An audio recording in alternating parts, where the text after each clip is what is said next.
you ever wondered how sounds make their way from the source all the way to your brain? Take a trumpet, for instance. When it's played, it makes sound waves in the air. The outer ear catches the waves, which then travel through a narrow passageway called the ear canal. The sound waves reach the eardrum, which is a membrane roughly half the size of a dime. They make the eardrum vibrate, which in turn vibrates three tiny bones called the malleus, incus, and stapes.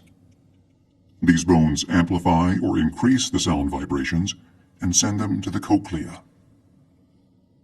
The cochlea is shaped like a snail and is the size of a garden pea. It is filled with fluid, and the sound vibrations make this fluid ripple, which creates waves. Hair-like structures called stereocilia sit on top of hair cells and are grouped together as hair cell bundles inside the cochlea. The hair cells inside the cochlea ride these waves, and the hair bundles are moved. The hair bundle on top of the hair cell turns these movements into electrical signals.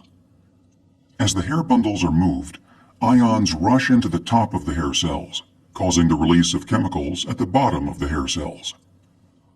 The chemicals bind to the auditory nerve cells and create an electrical signal, which travels along the auditory nerve to the brain. Different hair cells respond to different frequencies of sound. The hair cells at the base of the cochlea detect higher-pitched sounds, such as a piccolo or flute.